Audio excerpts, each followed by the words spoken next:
It was hot fire. Hot fire. Yeah, there's not. I mean, there's definitely a little bit of smoke on there for sure. Yeah. Which is interesting. I'm not 100% sure if we're actually going to stay the course on this one. We might move into 2 Pinot Noirs by the glass. We'll see how the season goes. But Willamette Pinot Noir shows classic Pinot Noir characteristics. Bing cherry, that tart black cherry flavor profile. Really pretty mild. This is our first wine that is going to be low tannin, right? So that it's not super dry on the gums. It's nice. The flavor profile has got like, you know, tart fruit, but they're ripe tart fruits. Tart, you know, Bing cherry, cranberry, raspberry.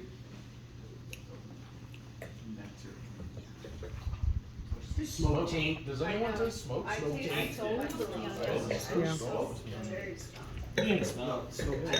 Barbecue. Like barbecue.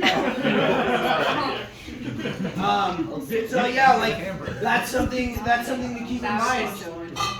This literally may very well change tomorrow. Like, stick my nose in this glass after having not had this wine for 7 weeks, and I'm finding like this is really, really smoky. Like smokier than I want it to be. It also looks a lot more ruby than I remembered it. I don't remember it being that smoky. This is a Portuguese red blend. This is the, so this is from the Ribera del Douro. So this is Tinto Nacional and Tinto Roriz. Those are the 2 red grapes that Portugal grows the most. These are the same grapes you find in port. However, these are vinified dry. So they don't arrest the fermentation with a neutral grape spirit, preserving any sugar. They just stop this nice and early, nice and dry. This wine has done really, really well for us in the past. So it's nice, very easy drinking. Make your own judgments on this one, but like, you know, we're starting to get into like a little bit more body, a little bit more structure with the reds. This seasoned oak barrel treatment. So you're going to get a little bit of that toasty kind of coconut or something like that. And just, I mean, this one, like, you could really, like, this one flies. This one's lower price point on our menu. It's 16. Yeah, I think it's 16. Yeah. So it does really well for us. And yeah, you get a little bit of that oak barrel. What's interesting, personally, I don't get my oak on this edge of the glass. Oh, when people ask, Like, why is over this here. on the damn intriguing reds? Because it's in tree. Right, but like what? Yeah. Yeah, that's as good as I got. Okay, so this is in the intriguing reds category because that category is the category of wines that don't really have a home on the wine list because we're only using 2 8.5 by 11s, right? So we only have 2 pages of wine list. Right. It's very small. I get that question a lot. So it's on the intriguing reds because that's where Spain is, that's where Greece is, that's where Croatia is. I literally, that's where I've told them, I'm Argentina like, is. oh, it's the same grape they use for port, but it's not Right, the same but way. but not vinified at all in the same way. So really nice though, like good. We're starting to get more of those brambly fruits on this one, and more of those like heavy, heartier fruits. We're not quite to like plums and blueberries yet, Yeah, it's like but blackberry. like blackberry for sure, boysenberry. Really, really tasty, really flavorful. It's a raspberry. Yeah, Rio Honey. It's a raspberry. Same as the salmon berry, they all do raspberries. Yeah. Different colors, yeah. Yeah, if you see something that looks like a raspberry, it's a raspberry. There's nothing else that looks like Gomez, that. Cruzado, Okay. Rio. Yes. I think. Yeah. On the side, why Yeah, take my side. Hell yeah. it's like not Just kind of like just a solid.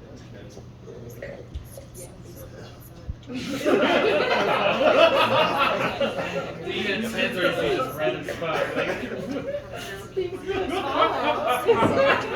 And That'd be like a lion. I've been really good at being quiet.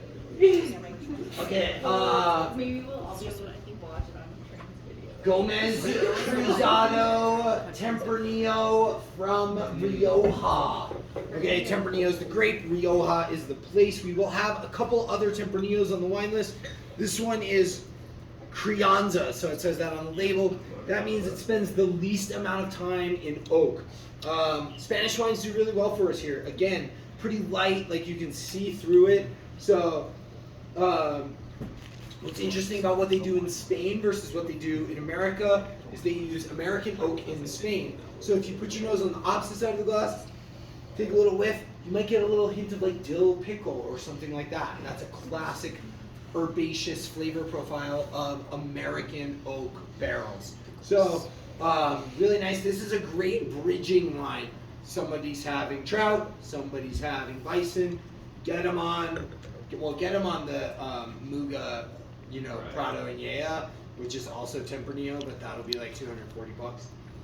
But this is a great bridging wine. This is a great wine for somebody to have throughout the entirety of their meal if they're starting with a salad and then moving into a fuller main course. So, really nice. This is probably low alcohol, yeah.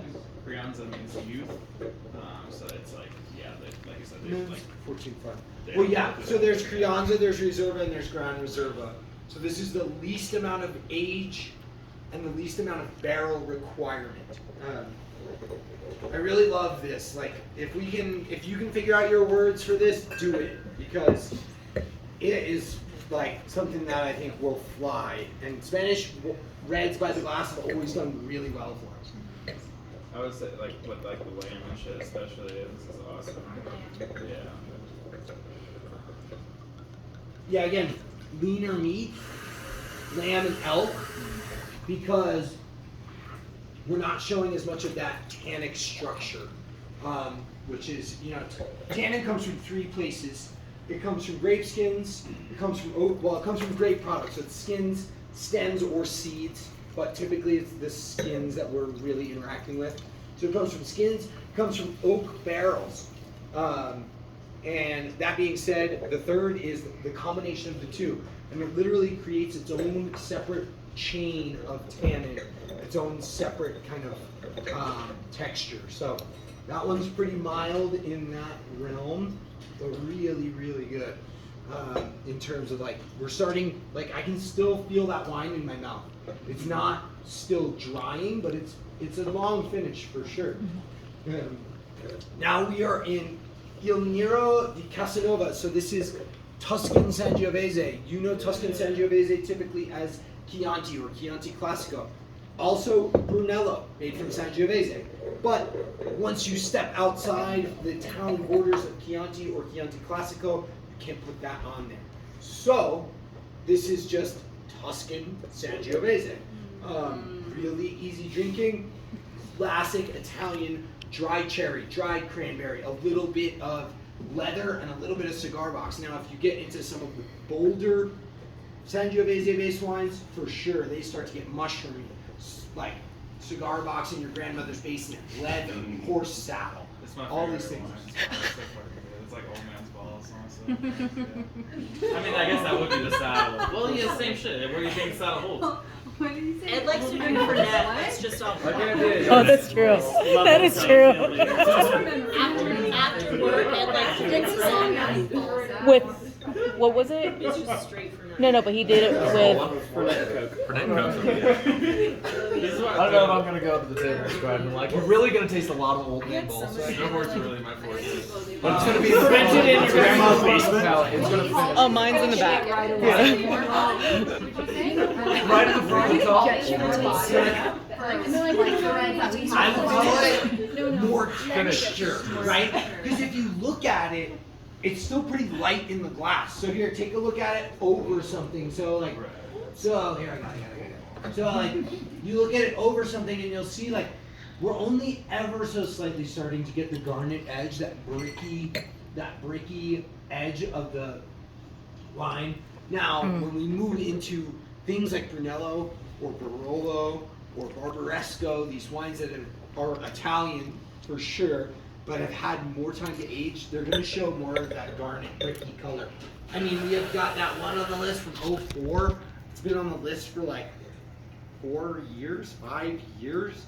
And I finally sold the bottle last summer, and it was like, the wine was almost orange all the way through. Like, because it's so old, and it's Barolo, you know.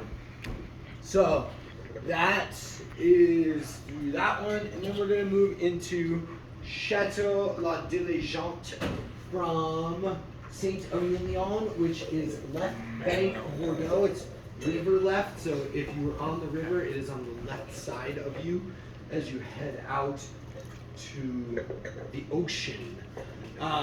Left bank Bordeaux is typically Cabernet Sauvignon, You mean like Cabernet the west Franc. side?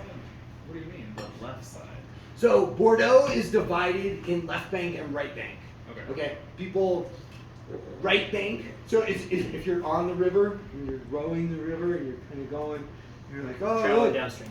traveling downstream. Okay, that's why I'm like, which Go fucking left. St. Leon's left back?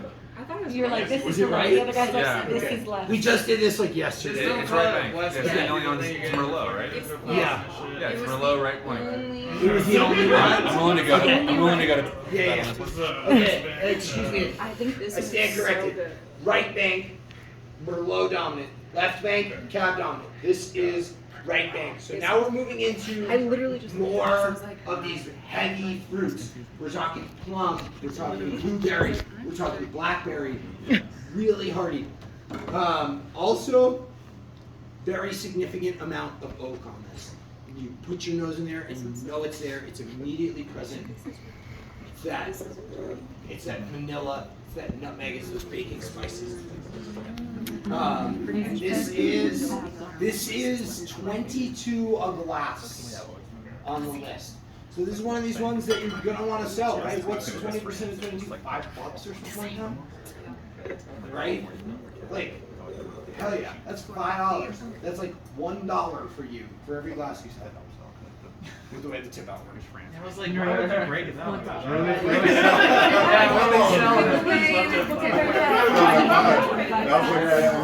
so like, here's the river, here's the edge of France. This is where all left bank is, that's where all right bank is. I think of this being like California's known for gas. That's how I remember This it. is gonna finish a lot longer, so we're now into much longer finishing wine, right? Okay, what was the name of that one? This is Chateau La Diligente, so you've seen this one before. Okay.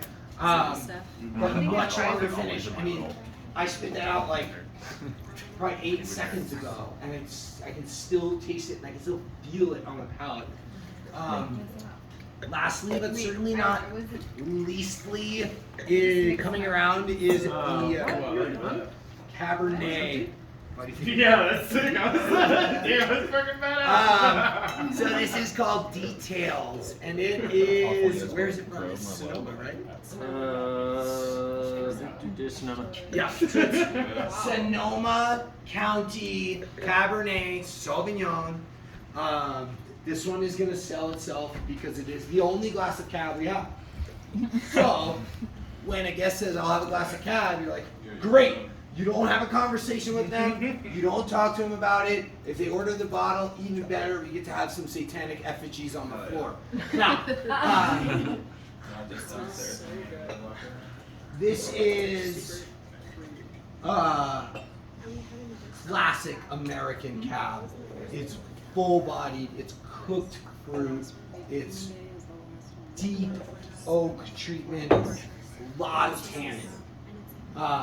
And that is a result of oak treatment and extraction. So here, put it over something white, give your glass a little spin, and you'll see like, see how it's staining? It's just like the staining of the tears that just like stays on there.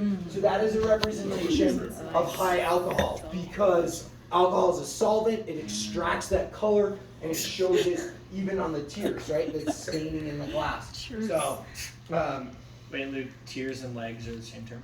yeah. Yeah, but when you're talking about satanic wine, tears. This